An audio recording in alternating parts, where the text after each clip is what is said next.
Super Talk 99.7 WTN. At some point, well, good morning, first of all. I am Pamela Furr, in for Michael DelGiorno again today on this very soggy, very wet, very rainy Wednesday morning. It is Wednesday, right? Did I get that right? Also, somebody needs to tell me how to turn on this Ring camera here, not camera, but Ring light, because it's not on. So if somebody knows how to do that, let me know, because you can then watch me in light on our Super Talk TV.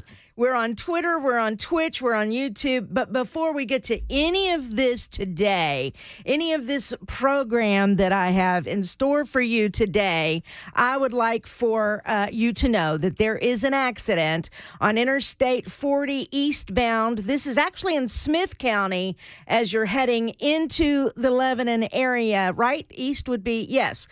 No, east would be as if you, well, I don't know my directions. East would be going out of town. So anyway, it's backed up. It's multi-vehicle wreck. It's at mile marker 252, and the right shoulder is blocked, but traffic is just... Oh, wow. And this is clogging up the South Loop, too? Yeah. Yeah, this is... Wait, no, you're talking about in town. I'm talking about out of town in Smith County. Now, town, there's still a lot of traffic going on, I'm sure, because of the rain. Let me get back here to the... My fault. Now I see what you're talking about over there. I'm talking about over in Smith County. Now, if you're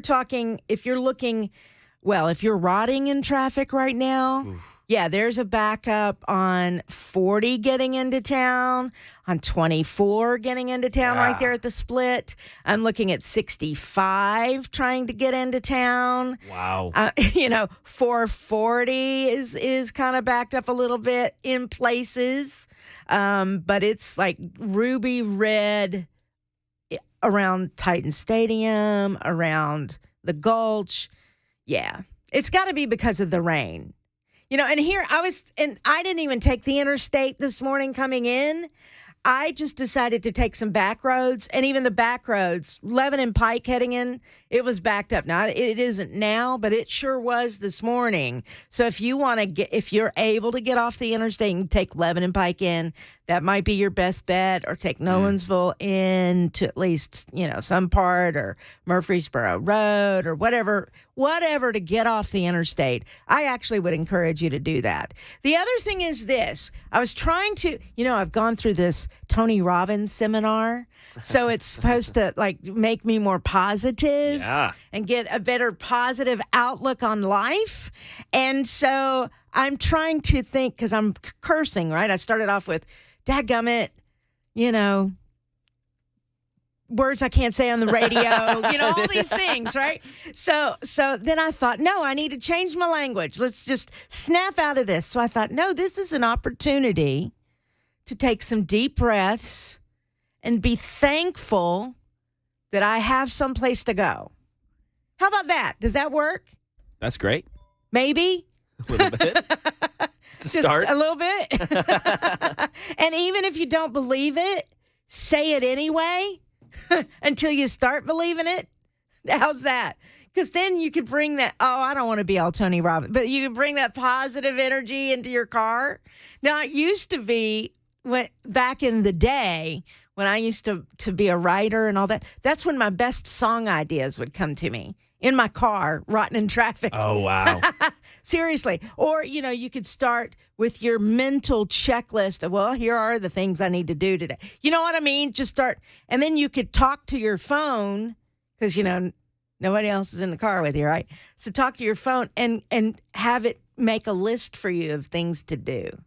Oh, that's pretty good. How about that? Yeah. I mean, that's making good use of your time while you're riding in traffic over there on 40 eastbound in Smith County. Rather than just sitting there being frustrated and mad. Right, you can and kind of use that. Yeah. And going, racking, fracking, all the words that I can't say on the radio.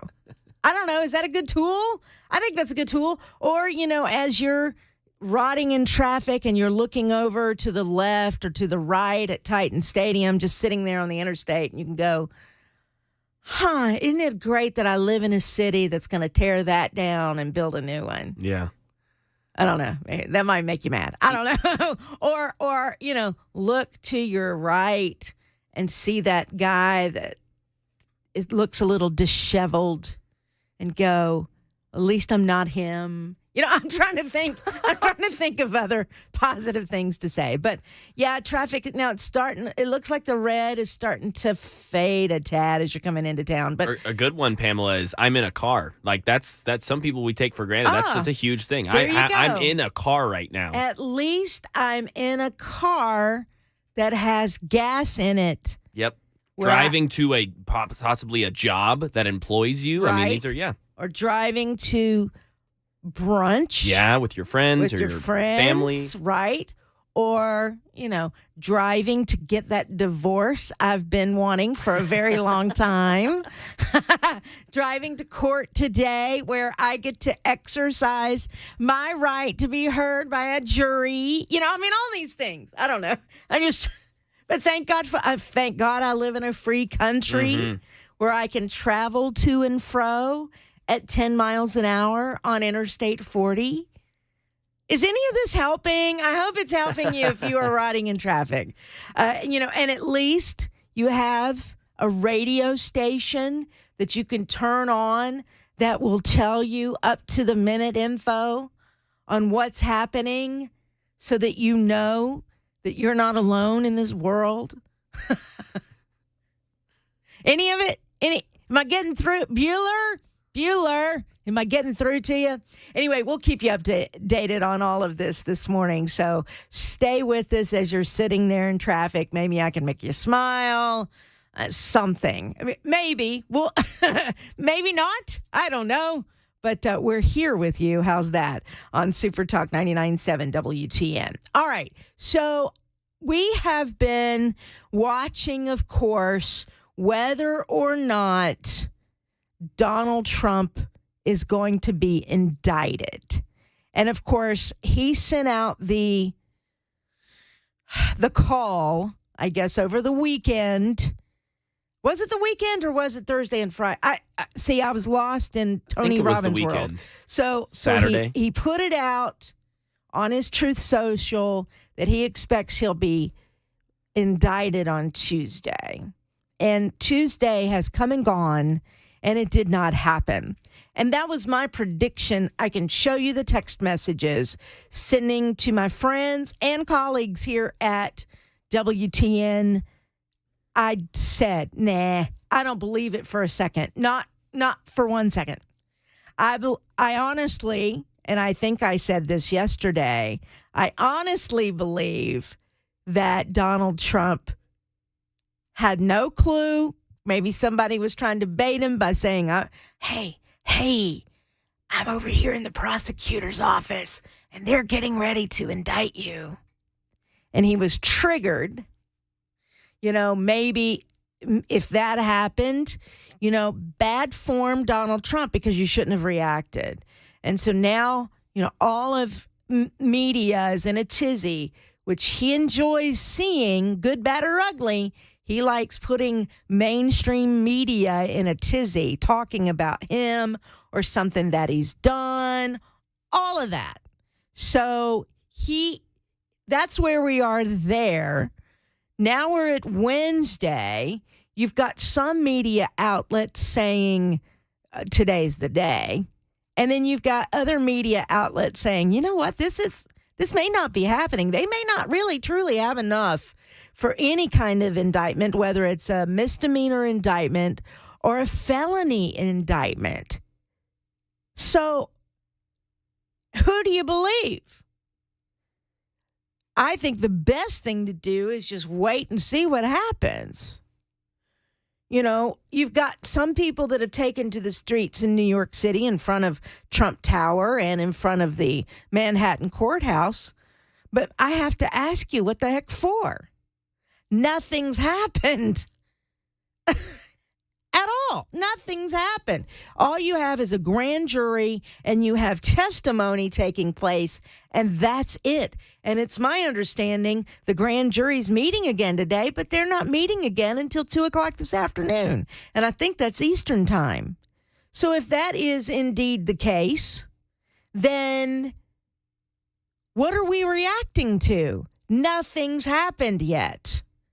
So I don't know, maybe dial it back a bit instead of getting everybody up into a tizzy and into a frizzy, and let's just see what happens. I mean, obviously, his attorneys need to be prepared if something happens, but even if it does happen, there's nothing you and I can do. Now, I believe in protests, yes. I believe in being effective with your protests. I'm not one who says, let's take to the streets. That's not me. Now, I also lived during the time of our tax protests, and those were very effective. These days, everybody and their brother is protesting about something. And so I don't know that it is as effective. But even if you did take to the streets, if Donald Trump is indicted, may I ask you, what would it do? What is the end game? Because it won't change any indictment. It won't change the fact that there is a liberal prosecutor, there are liberal judges out there, there is the liberal machine that is out to get him. And taking to the streets is not going to change that. Now, you can, to show support for Donald Trump. Feel free, go. I would never tell you not to do that. I would certainly tell you not to be violent. I would certainly tell you that violence isn't going to help anybody. And I would certainly tell you to be on the lookout for those who would stir it up just to create chaos. Hello, Antifa. But let's just wait to see what happens before we react in a crazy, crazy way, in my opinion. All right, it is 9:19. Pamela Furr in for Michael DelGiorno on Super Talk 99.7 WTN.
Got some crashes in your way. Right now we got 40 westbound after Spence Lane, the right shoulder blocked there in Glencliff.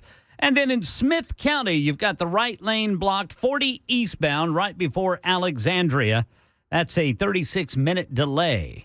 And what if the Federal Reserve does decide to raise interest rates again today? Rebecca Jarvis is covering. We'll have that for you at 9:30 on Super Talk 99.7 WTN. Thank you very much, my man, Ken Weaver. You're welcome, sister Pamela Furr. Brother Ken. Glad to have you with us today. I'm glad to be with you. How long was the wait at the DMV? It was 4 hours. Holy smokes. Yeah. All right. So we were talking earlier about how you kind of change your thinking when you're rotting in traffic instead of cursing and whatever. How on earth do you take 4 hours of rotting at the DMV and make that positive? You know what? I was thinking about that because, my son, getting my son's learner's permit, we both had our phones, so we were, occupied. Yeah. But back in the day, when we didn't have phones, I sat and I thought, what would I be doing? Reading a book?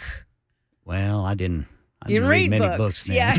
Bring in your favorite magazines. That's right. Crossword puzzle. Yeah. Bring in your, what were those handheld, remember those handheld basketball games? Yeah, little ColecoVision games. Yeah, or those little. I did have one of those. You could have brought that in, I guess. What was that?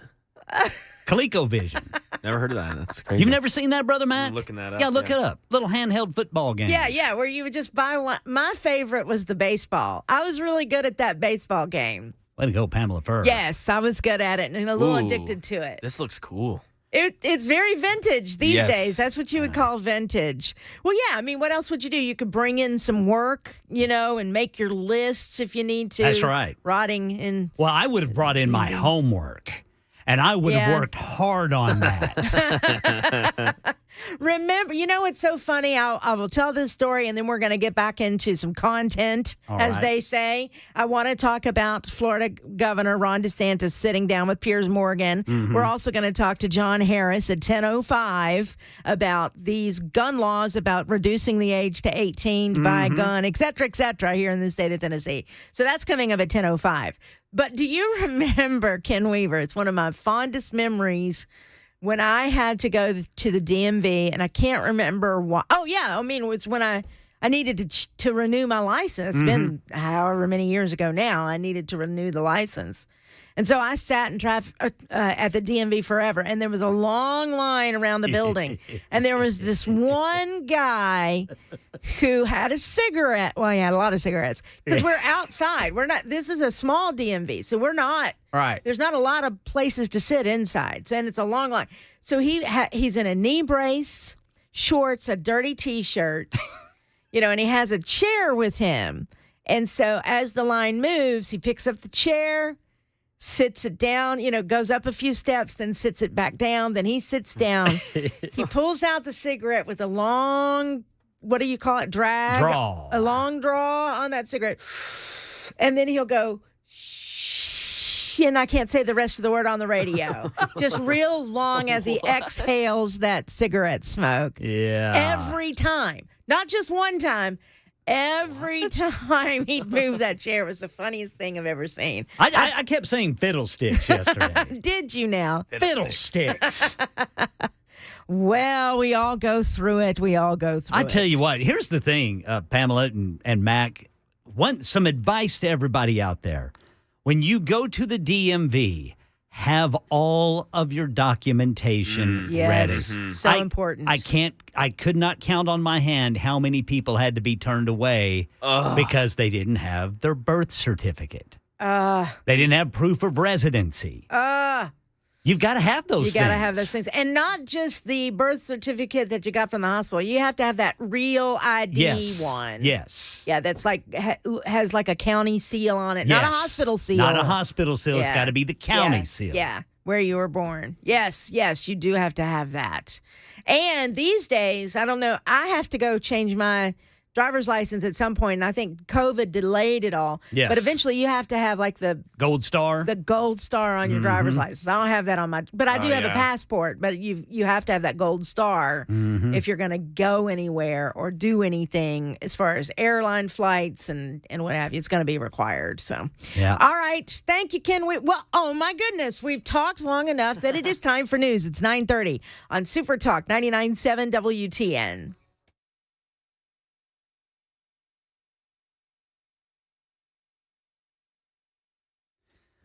Reiterating those crashes in the way this morning, we've got two of them. The first one here in Nashville, that's blocking the right shoulder 40 westbound after Spence Lane. Then east of Nashville, even east of Lebanon, you've got 40 eastbound, the right lane blocked right before Alexandria.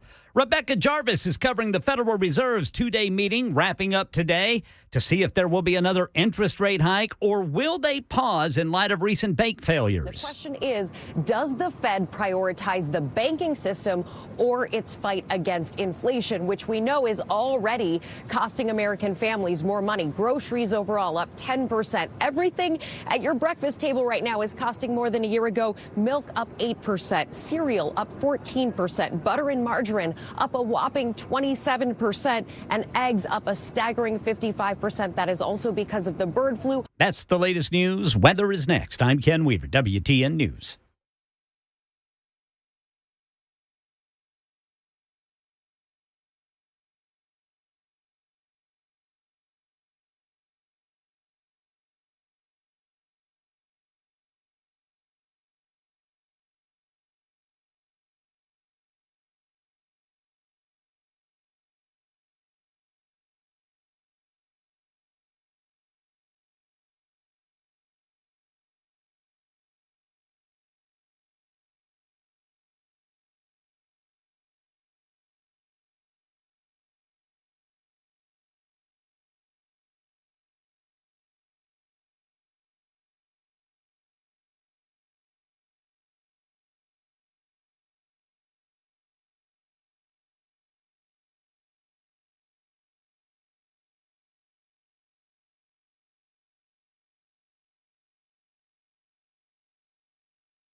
Hi, I'm Paul Winkler. We know that diversification is an important part of the investing process, but how do you reduce risk of a portfolio through diversification? Well, you use correlations. Now think of bathing suit sales and suntan oil sales. They tend to move together, right? Think of bathing suit sales versus winter coat sales. More dissimilar movement, and that's the idea. But why is diversification so important? Well, think about it this way. Everybody would like to have this happen with their investments. They just go straight up. But what we know is this is really what tends to happen. Markets may go way up and then down, or down then way up. Now let's say if we isolate parts of that curve right there, and the first curve right there, and the second curve right there. If you're putting money away for retirement, every time you put money in, if this is what's going on, you're buying more shares. Then just before you retire, the market goes up, you're really happy. If, on the other hand, you keep paying a higher and higher price and then the market goes down, you're really sad. And we can't choose what's going to happen with the market next. But what we can do is what we know through academic research, and there are Nobel Prizes awarded for this, is we can look for things that tend to move in dissimilar fashion. And what happens when we do that, we can reduce the volatility of the portfolio, hence bringing those curves in. Now that's the idea. Now, if you want to learn more about our approach to investing and financial planning, go to paulwinkler.com and set up a free 15-minute phone call. Or you can call 615-851-1950.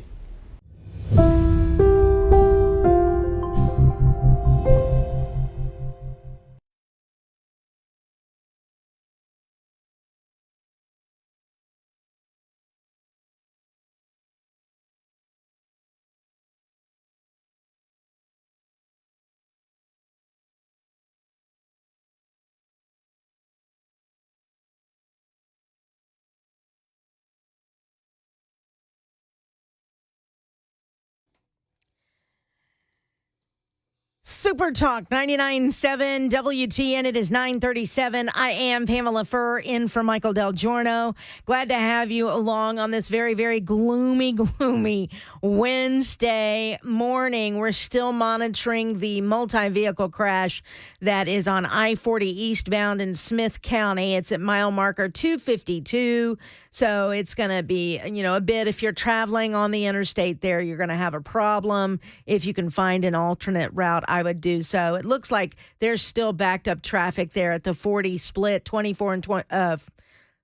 and 24 split as you're coming into town, into Nashville today. There's still a problem there. So otherwise, you should be okay. So if you had to be at work at 9 o'clock, you're running a tad bit late. So it looks like the pushback is coming. What? The pushback? And it looks like there is a feud, a brewing, as they say, between Ron DeSantis and Donald Trump. And I hate this. This is the part of when it comes to campaigning that I hate the most, because it gets ugly even among ourselves. You know what I mean? So people start to go the ugly route with when you're talking about the primary election. And that's on the local level all the way to the national level. And so even before Ron DeSantis has officially declared he's running for president, the knives seem to be out. And that is so unfortunate. In my opinion, I don't think it does anybody any good. And it's difficult to take the high road when one side has the knives out and, the other side is just trying to stay above that. And, that you keep getting hit in the butt with a knife. It's just difficult not to get involved. So Florida Governor Ron DeSantis has been talking about the daily drama of the Trump White House in a new interview that I believe airs, today's Wednesday, right? So I think it airs tomorrow night on Fox Nation. Piers Morgan is who he talked to. And he is brushing off, at least in this interview, the former president's chosen insult for him and cited the underlining conduct of the Stormy Daniels hush money agreement. Now, how long have we known about this so-called hush money? And it is beyond me that we're still, 4 years later talking about this again.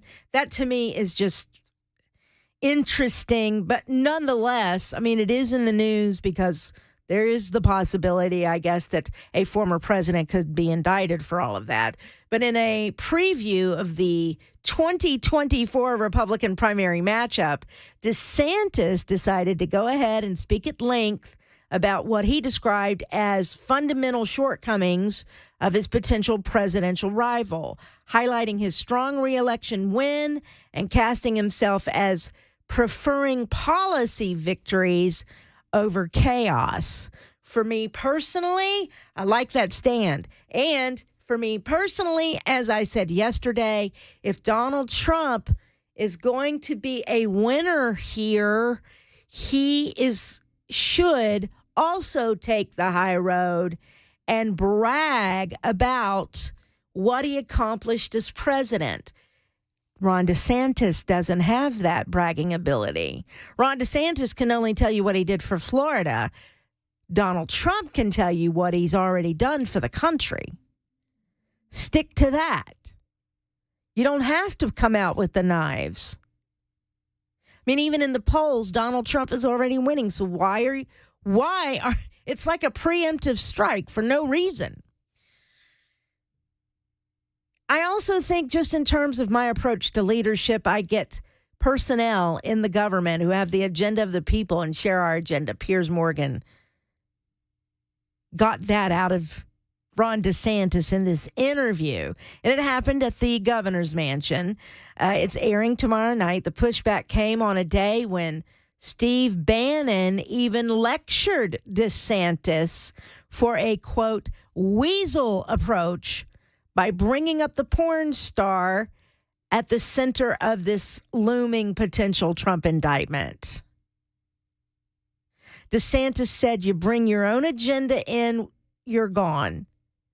We're just not going to have that.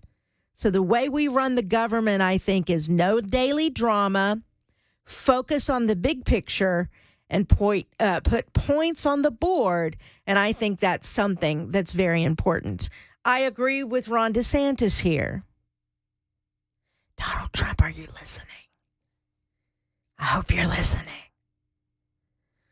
It was enough to draw a response from Trump's camp. Jason Miller, who is a Trump advisor, tweeted yesterday, quote, Ron DeSantis has finally shown his true colors. An establishment never Trumper. By the way, that's a lie. Anyway, I continue with a quote. An establishment never Trumper who despises the MAGA base. By the way, another lie. That's not true. And was faking it the entire time. That's simply not true. Simply not true. And I doubt very seriously if Ron DeSantis would be making these comments if Donald Trump hadn't started in with the name-calling, the Ron DeSanctimonious, all of that, which, by the way, I hate that kind of stuff anyway. That's just me personally. It's funny, but I just don't like it. DeSantis said he was fine with Trump's nickname of Ron I can't say it. Ron DeSanctimonious. Did I say it right? Yeah? Yep, okay. Ron DeSanctimonious. Ron DeSanctimonious. So DeSantis said he was fine with it. All right, I don't care. And you know why? Because Ron DeSanctimonious is good with his own skin. He's confident in his own skin. He knows who he is. That's why I got to be careful because I know there are so many Trump supporters out there. Look, I was a Trump supporter. The primary, I think I've been open about this. The primary, I voted for Marco Rubio.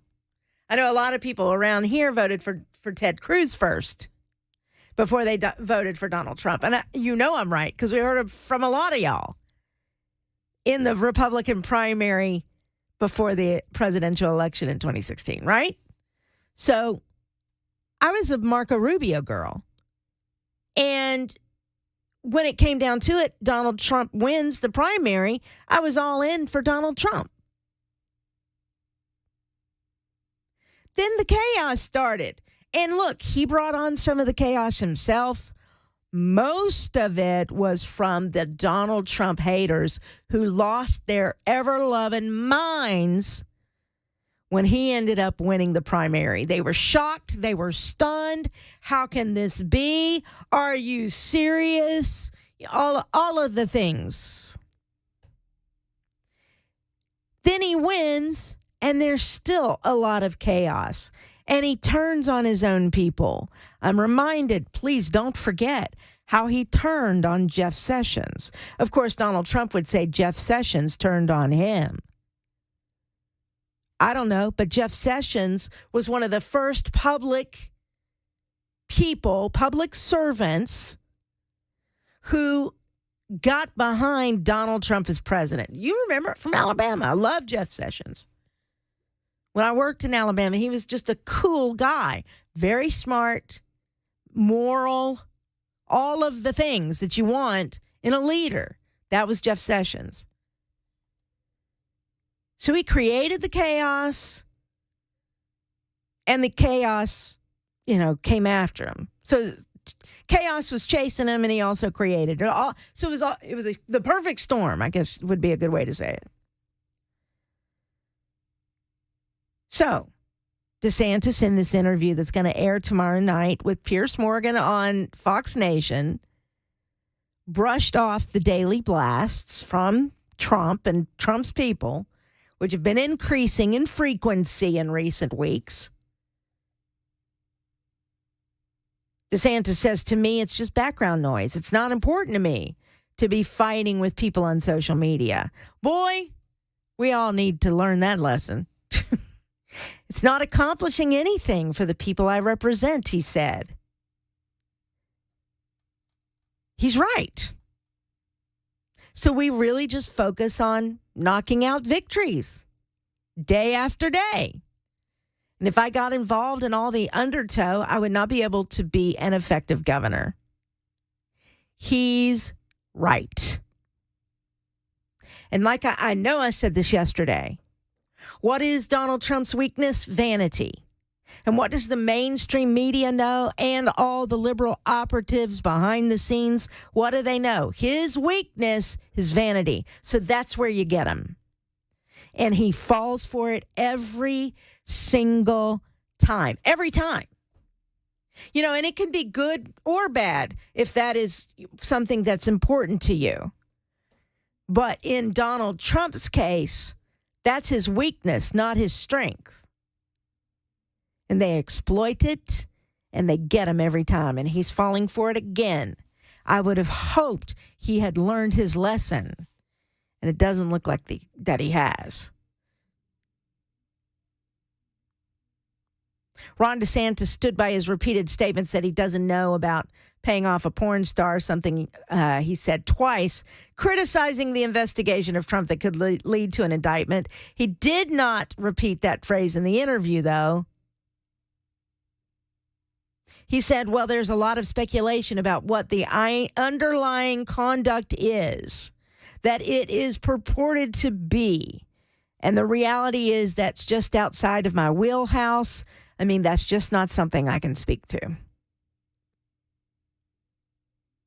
Asked about the importance of conduct, DeSantis said in the interview, which, by the way, I don't have audio of it. You'll have to watch it tomorrow night. At the end of the day, as a leader, you really want to look to the people like our founding fathers.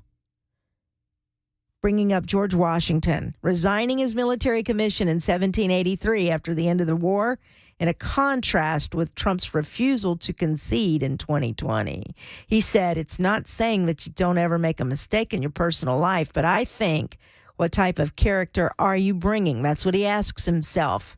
So somebody who really set the standard is Washington, because he always put the republic over his own personal interest. Look, I think everybody needs to do that right now. The DA in Manhattan, he needs to put the good of the country ahead of his own political witch hunt, which is what's happening up there, in my opinion. But Donald Trump needs to do the same thing. He needs to forget about himself and think about this country and go down the list of victories he's had for this country and stick to that. 9:50, I'm Pamela Furr, in for Michael DelGiorno on WTN.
Still got that crash east of Lebanon, 40 eastbound, right before Alexandria. The right lane is blocked. Governor Lee has signed legislation this morning. Supporters say it blocks more federal government overreach. We'll tell you about it coming up at 10. Nice. On Super Talk 99.7 WTN. All right. Thank you, Brother Ken. I appreciate this. Oh, by the way, I heard a rumor, Brother Ken Weaver. Oh, yeah? That we're going to be, WTN is going to be in your backyard. Yeah, but I'm not going to be there. You're not? No, I'm going to be out in Tulsa. Oh, my goodness. The one time. Yeah. The one time that WTN is going to be there, you're going to be in Tulsa. Well, I understand. You're probably going to be with family and having fun and fishing and all that good stuff. Going to be doing all that. All the things. Well, you can join the gang, the rest of the gang, as they say, for an evening with WTN. It's happening on March the 30th, which I believe that's a Thursday night, isn't it? That is a Thursday night. Groovy. Have you been to the Parthenon Grill? That's where we're going to be. Indeed. It is very tasty. Is it fabulous? Yes, it is. All right. Now, I've been on this amazing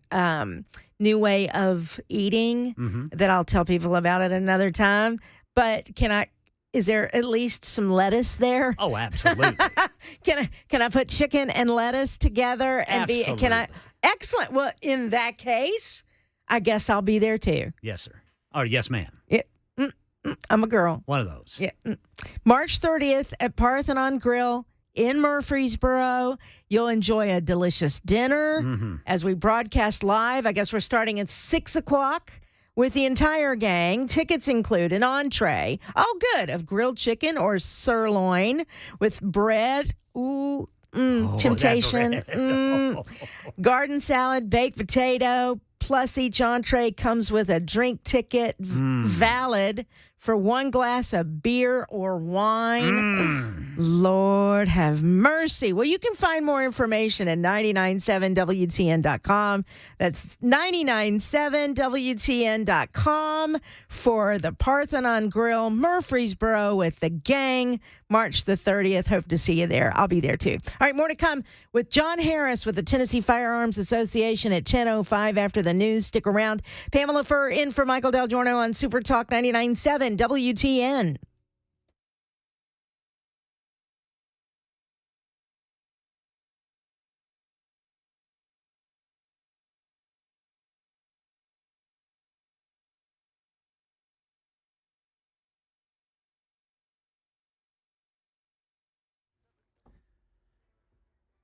Ten o'clock on the dot this Wednesday morning. I'm Ken Weaver with your top stories. Again, Smith County, you got that crash. It's blocking the right lane of 40 eastbound right there before Alexandria. That's going to be east of Lebanon.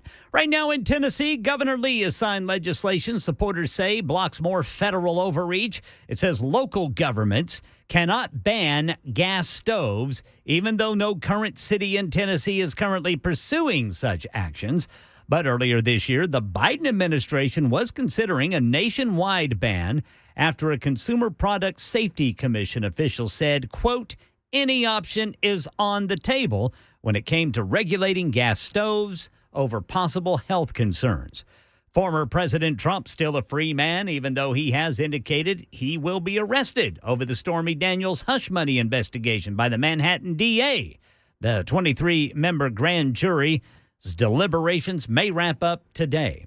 And Jonathan Carl says the federal judge overseeing the classified documents at Mar-a-Lago case has determined there is enough evidence to indicate possible crimes. So he's ordered former President Trump's lawyers to turn over documents and voice recordings and may even testify. Trump responded to our reporting by attacking the judge, attacking the special counsel, and saying through a spokesman, quote, there is no factual or legal substance to any case against President Trump. And right now in Tennessee, conversations underway at the General Assembly about raising the speed limit on some roads to 75 miles per hour. Auto experts pushing back on that idea. Here's AAA's Megan Cooper telling News 2. What we know is that speed has a very big impact on the crash energies that are present, and it has an increase in severity. So if you take a look at your occupant protection systems, like your seatbelt, like your airbags, those are all designed and tested given a certain rate of speed. So when you start traveling at these higher rates of speed, it can actually make some of those systems less effective. State lawmakers hearing arguments for and against raising the speed limit to 75 miles per hour on some roads in Tennessee today. That's the latest news. Weather's next. I'm Ken Weaver, WTN News.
Good morning. It is 10:05. I am Pamela Furr in for Michael DelGiorno on Super Talk 99.7 WTN. Glad to have you on board today. It is Wednesday. It is raining out there. Holy smokes. And we do still have some traffic issues. In fact, I got a text message, and I apologize to this texter. She knows who she is, but she said that she is stuck in this traffic. It is a parking lot, and we're talking about 40 eastbound in Smith County at mile marker 252. It looks like it's backed up for miles, even though the information that I have is that the right shoulder is blocked. It looks like the right lane of 3 lanes is also blocked. So with the rain and with this multi-vehicle accident, you've got some problems right there as you're heading. I mean, it looks like it's backed up all the way to Truckers Crossroads. So that's a big deal. And then you still have some traffic problems in Nashville proper, coming in from 40 and coming in from 24. There's that normal little slowdown as the two interstates merge. So keep that in mind this morning. We'll keep you updated and keep you up to date, which is the same thing as keeping you updated and keeping you up to date. Same thing. We'll do it right here at Super Talk 99.7 WTN. Now, we're waiting for John Harris to be with us momentarily. John Harris is with the Tennessee Firearms Association, and there's some legislation going on at the state capitol where they're trying to pass some new law that would allow 18-year-olds to purchase guns. Now, I have to be honest with you. I thought that we already allowed that, but I think I'm wrong. And so John Harris is going to help us with that. It looks like he's already on the line. Hey, John Harris, how you doing? Doing fine today, Pamela. All right, so what's the deal? In fact, when I called you this morning, I go, now, what is this legislation here? In the state of Tennessee, 18-year-olds can't buy guns? Well, no, the legislation is dealing with a separate issue of once an 18-year-old owns a handgun or a firearm, whether they're eligible for a handgun permit and or whether they're eligible for the permitless carry law that passed in 2021. Gotcha. So what does that mean exactly? Because I'm honestly very confused. And London Lamar is very much against this, and I'm trying to figure out why. Now, she, in Memphis, there is a major she has a major problem in her area, more so than any other city here in the state of Tennessee. But she thinks that whatever this law is that they're debating would be detrimental to Memphis, and I'm not really sure why. Well, I tend to agree with your uncertainty because I watched her comments from yesterday in the Senate Judiciary, and the clear conclusion from what she said is her comprehension is devoid of any understanding of the application of the Second Amendment based upon what the U.S. Supreme Court has said in 3 separate cases. And her opposition is based upon a continued effort to draw a policy regarding firearms regulation based upon the concept of reasonableness that Justice Thomas in the Bruin decision just last June said is no longer a permissible inquiry. So, she's just completely delving into a pond that the court has said is irrelevant and immaterial to the question. Yeah, gotcha. All right, so the panel, I guess this was a Senate Judiciary Committee on Tuesday, voted to drop the permitless gun carry age to 18 from 21. Here's what's going on with this particular bill. And in the House, it's called House Bill 1005 by Representative Grills. And in the Senate, it's Senate Bill 1503 by Senator Stevens. The House bill came through last Wednesday and is moving to the House floor and has, as of last week, picked up the co-sponsorship of Speaker Sexton. So it's got good momentum. The House version of the bill does 3 things that move Tennessee closer to what I refer to as real or true constitutional carry.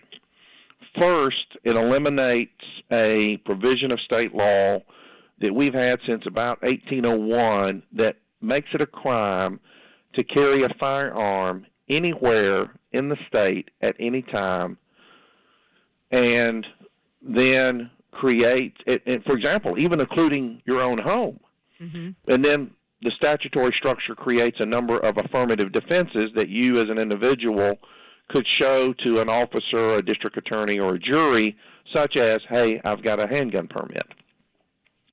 So the first thing in the bill is it eliminates this presumption that it's a crime to engage in constitutionally protected activity, which should come to the relief of everybody. Right.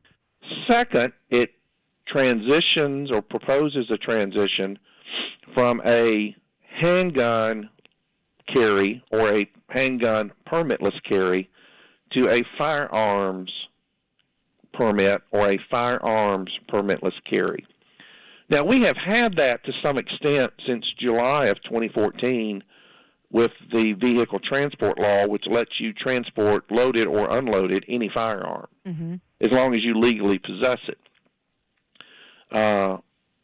But when you take a look at the Supreme Court's decision in Bruin and McDonald and in Heller, in all 3 cases, the court makes it quite clear that the Second Amendment is not limited to handguns. And so a continuing restriction on weapons other than handguns violates the Supreme Court's consistent interpretation that arms are protected to civilian use, ownership, and possession from government regulation, and not just handguns. Interesting. And then the third thing the bill does is it deals with this gap for 18, 19, and 20-year-olds that is in current law, and in fact was reaffirmed in the governor's permitless carry law in 2021 that was carried by Representative William Lamberth and Senator Jack Johnson. And it's addressing that issue because now a lawsuit is being resolved in federal court in East Tennessee where the state of Tennessee has conceded in a settlement agreement that Governor Lee's bill in 2021 that Representative Lamberth, who's an attorney, carried in the House, and Senator Johnson, who's the caucus leader, Republican caucus leader, carried in the Senate, on its face violates the Second Amendment, on its face violates the 14th Amendment, and constitutes a federal civil rights violation, so much so that the state's also agreeing to pay just under $50,000 in legal fees to the plaintiffs. And so the House version of the bill dealt with all of that. Now, yesterday, the Senate took the bill up, finally, Senate Bill 1503, and Senator Stevens proposed an amendment that would have mirrored the status of the bill in the House. And then the problem that we were anticipating and that we, in fact, ran into was the Senate Judiciary has 9 members on it appointed by Lieutenant Governor McNally. Of the 9 members, 2 are Democrats from Shelby County, and 7 of them are Republicans. And we all know that Republicans typically are eager to tell us that they support the Second Amendment and that they own guns themselves. Well, of the 7 Republicans on the committee, 4 of them had given indicators that they would not support Senator Stevens' bill as amended, and those 4 were Chairman Todd Gardenhire, Senator John Lundberg, Senator Paul Rose, and Senator Brent Taylor. So Brent Taylor offered an amendment to the bill that is actually what came out of the committee. That amendment strips out the language that would have repealed the intent to go armed clause. It stripped out all the language about long arms. And ultimately, the only thing it did became, frankly, moot, is it essentially says we're amending the statutes to allow individuals 18 and up to get permits or carry without a permit, assuming they meet the qualifying elements, which is what the state's now going to be under a federal mandate to do anyhow. So it really ended up gutting the bill rather than making any constructive improvement to it. Interesting. Very interesting. And then you've got London Lamar making headlines, making statements that don't really even apply. Oh, no. I mean, she's what Justice Thomas said in the Bruin decision is that the public debate about reasonable regulation under the Second Amendment has already transpired in this nation when the Second Amendment was adopted and ratified in 1791. And the Supreme Court case now holds clearly that unless a restriction existed in 1791 or an analog, something very similar to the restriction, existed in 1791, then constitutionally the state doesn't even have the capacity to consider a restriction that was non-existent at that time. And the problem we see with senators like London Lamar, Brent Taylor, Paul Rose, and the representatives from Bill Lee's administration, Elizabeth Stroker, who represents the Department of Safety, and the uniformed officers that came in from TBI, or from the Department of Safety, and then the spokesperson from TBI, none of them are paying any attention at all to what the Supreme Court said about the even the discretion of government to consider regulations unless they can first demonstrate that a similar regulation existed in 1791. So where do we stand at this point moving forward? What do we need to be keeping our eyes on with our legislature? Well, we need to keep our eyes on them constantly, but more specific to your question.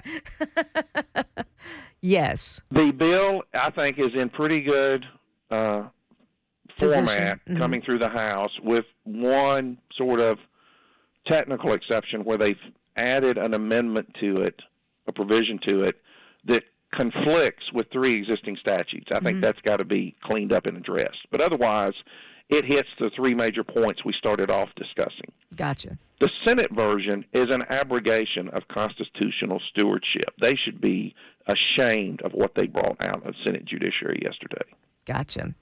All right. We're going to keep our eyes on it, John Harris. And, of course, if anybody wants more information, they can always find you at the Tennessee Firearms Association, correct?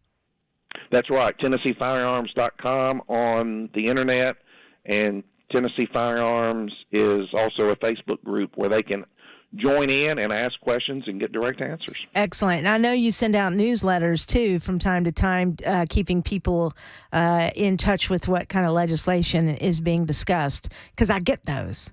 So you can get those, if you sign up. Yeah, they're free. Anybody's welcome to sign up and just get on the list, and they're, like I said, absolutely free. Excellent. All right. Thank you, John Harris. I appreciate your time today. Have a great day. Try to stay out of the rain. Thanks, Pamela. All right. You too. Talk Bye-bye. to you soon. Bye. It is 10:18. Pamela Furr in for Michael DelGiorno on Super Talk 99.7 WTN.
President Trump is still a free man, and we're hearing from TikTok's CEO ahead of a hearing before Congress tomorrow. Tell you what he's warning about coming up at 10:30 on Super Talk 99.7 WTN. Did he give the warning in a TikTok video and dance? Well, I don't know if he danced, but he is commenting on his own platform. Nice. All right. Well, we'll look forward to that at 10:30, Ken Weaver. All right. Thank you very much, my friend. All right. So I'm looking at I opened up the Twitter machine and I was just kind of scrolling because I wanted to see what people were talking about today. And our friend Phil Williams posted an ad, a paid advertisement. Some group called the Grieving Parents. Okay, I didn't know that was a group, but they paid for an ad that Phil Williams says is in some local newspapers around the state. Can I ask a question? Are there local newspapers anymore? Are we talking just online editions here? Or what? Anyway, it's an ad, and it says, "Resign Andy Ogles." And it's got Andy's picture. He's holding a microphone, and it's very lots of shadows on his face. Lots of shadows. And then in red, it says, "Congressman Andy Ogles is facing inquiries about what he did with $25,000 from a GoFundMe campaign for a children's burial garden, on top of numerous questions about his background." And then in big white letters on a black background, it says, "You are the George Santos of Tennessee and a national embarrassment." Okay. And then in red, smaller letters, "Stop disgracing yourself and the people of Tennessee. Andy, resign." And then it says, "Paid for by grieving parents." Okay. Now, I haven't talked about the story that's out there about this GoFundMe and the $25,000. You know, it's obviously a touchy subject because you're talking about something that Andy did in the midst of a very deep, painful thing that happened and very personal thing that happened in his life. There is some question as to where the $25,000 went. I know he's done some interviews with Dan Mandis on the Nashville Morning News show. I know that he has said, what a disgrace of Phil Williams to even bring this up and try to taint what he was trying to do as a grieving father, et cetera, et cetera. Now, do we know I don't know where the $25,000 went. And only Andy can answer those questions. But to say that he's the George Santos of Tennessee, okay, that's a bit of a stretch. We know he has said, about his resume. We know he's given his whatever. But George Santos bold-faced lied. Not only did he bold-faced lie about his resume, he bold-faced bold-faced confessed to lying about his resume. He bold-faced said, "Yeah, I did it. That wasn't true either. No, that wasn't true either." And he lied about his mother dying in the Twin Towers. To me, that's the most disgraceful thing. And he's admitted to all these lies. That is not the same as Andy Ogles. So give me a break. I haven't had an opportunity to talk to Andy lately. I need to pick up the phone and just call him. I was supposed to be at an event where he was going to be, and I was intending to just go, "Hey, man, what's up?" But, regardless, he is the congressman from District 5 here in the state of Tennessee. He is in Washington, D.C. I hope to the heavens, as he gets his bearings. It's only March, but I hope to the heavens that he's going to do some great work on behalf of the District 5, which I don't live in anymore. I hope to the heavens he represents District 5 well. My representative now is Congressman John Rose. John Rose so far has been an outstanding representative for District number 6. I'm now in District 6, so he's my guy. But I don't know who these grieving parents are. I don't know if these grieving parents are really grieving parents or they're just a hate group that decided to, bundle up their money and buy an ad. Phil Williams said newspaper ads. I don't know if that's a wise use of your money because who's reading newspapers anymore? Maybe a better use of your money would be, I don't know, TV ad, radio ads.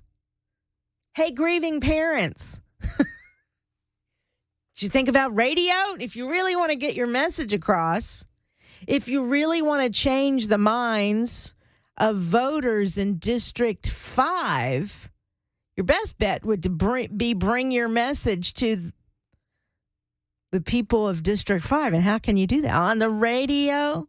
Am I trying to pitch getting some money on behalf of WTN? Damn right I am.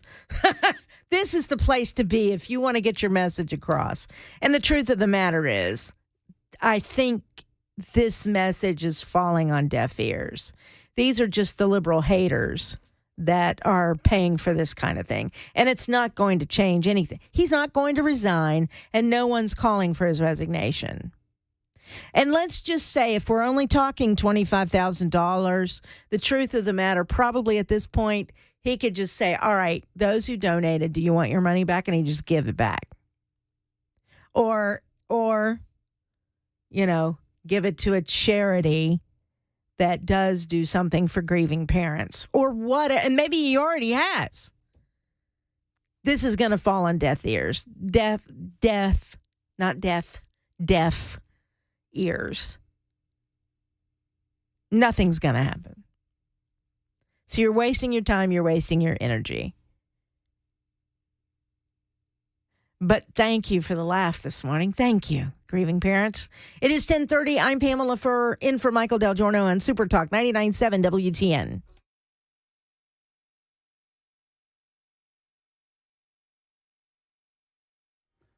I'm Ken Weaver with your top stories. Got the full forecast in 2 minutes. And right now, the grand jury in the former President Trump case is reconvening today to consider potential charges related to the hush money payment to porn actress Stormy Daniels. They've heard from more than a half dozen witnesses, most recently Bob Costello, an attorney who was a legal advisor to Michael Cohen, who was testifying on behalf of former President Trump. The grand jury may want to call back another witness to hear more testimony. But once an indictment is returned, if it's returned, then the court and the district attorney's office, the police and the Secret Service would all arrange a time for Trump to be brought here to New York. Aaron Katursky reporting. Ahead of a scheduled hearing before Congress tomorrow, TikTok CEO Shuzi Chu is posting on his own platform. Some politicians have started talking about banning TikTok. Now, this could take TikTok away from all 150 million of you. Talk of TikTok ban centers around concerns the app could be used by the Chinese government to collect data on American users. That's the latest news. Weather's next. I'm Ken Weaver, WTN News.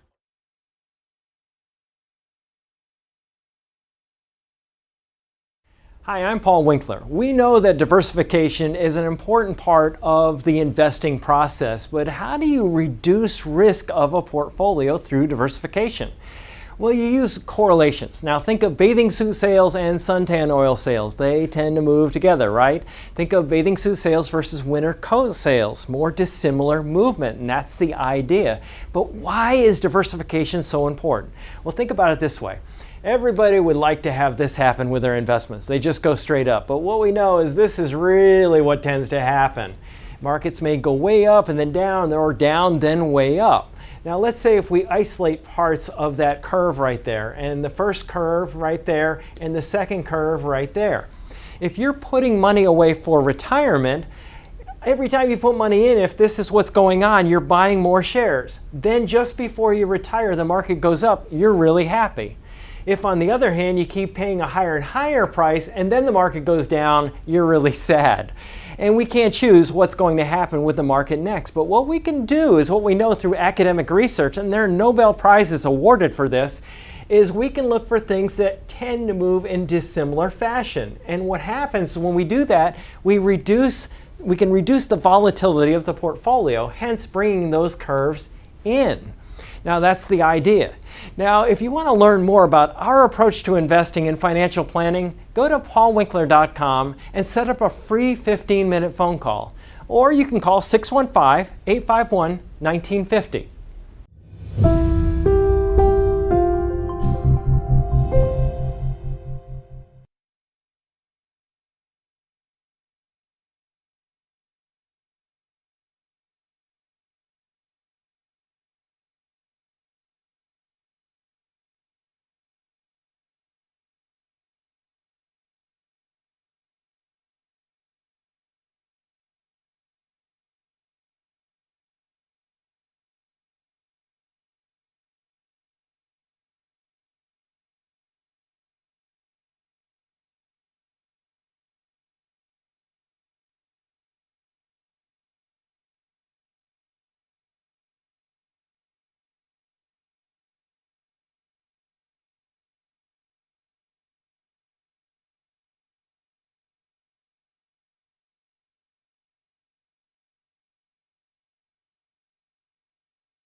Super Talk 99.7 WTN 1035. I am Pamela Furr in for Michael DelGiorno. Glad to have you with us this afternoon. It's not this afternoon. It's this morning, isn't it? Have I been saying this afternoon all morning? Okay, good. I don't know why I did that. It's morning. I don't even want to fast forward to the afternoon because I think we're supposed to have, some crazy weather later on. I'm feeling real good right now this morning. Now, it looks like they've cleared up that accident in Smith County there on 40 eastbound, but the traffic is still backed up. So you're going to need to pack your patience a little while longer. And as soon as they clean that up, you'll be raring to go. You can go as fast as you want to, even faster than 55, I think. And I think they are debating that bill somewhere in the state legislature. We can talk about that at a later time.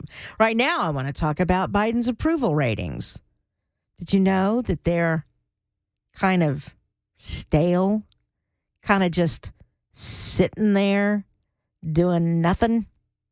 The same with Kamala Harris's approval ratings, just kind of sitting there doing nothing. I'm actually surprised Vice President Kamala Harris's approval ratings aren't lower. I can't find anybody in my circle, and I have liberals in my circle, believe it or not. I can't find anybody who likes what she's doing. In fact, I can't find anybody who can tell me what she's doing at all. In fact, I can't find anybody who knows that every once in a while she'll give a speech. She's just kind of missing in action sometimes. Well, President Biden's approval rating remains stagnant, that is. Harris's is declining. 41% for Joe Biden right now, which is about where he's been averaging in the new Monmouth poll. Harris, though, keeps going down. She was at a low of 36. I think she continues to decline. There is a place you can go, and I can't remember where it is, but where they take all the polls and put them together. So when they do that, it looks like the average out of all the polls is Biden is at 43% and Harris is at 38% with all of them combined. But she's going to continue to go down. She is not a very well-liked vice president at all. Now, the current president, Joe Biden, was at an event yesterday at the White House, the National Medal of the Arts, I guess, and he had noted that Colson Whitehead, who was one of the honorees, had won back-to-back Pulitzer Prizes. So he kind of made a joke that he's looking at a back-to-back myself. And then, of course, cheers from the crowd. But the truth of the matter is, Joe Biden has not officially announced that he is running for president. He's been contrasting his presidency with the actions of Republicans, and it's a message that will easily translate into a re-election campaign. So he's been doing that a lot when he's been out there. He'll take what the Republicans are saying and try very hard to be articulate, although I think he had a teleprompter faux pas yesterday. We'll play some audio about that in the 11 o'clock hour because it's kind of funny. See, I hate to do that. I hate to laugh at him. Because I feel like I'm laughing at poor old grandpa. Can't get a, you know what I mean? Can't get a thought straight and can't read words. And the second I laugh at it, I'll flub up a word or two or five. That always happens to me. At any rate, I digress. Last week, Biden was on the West Coast to fundraise for the Democratic Party and to tout his administration's work to bring down the cost of prescription medication, an issue that the White House believes is a winning one for them. His remarks, he slammed Republicans.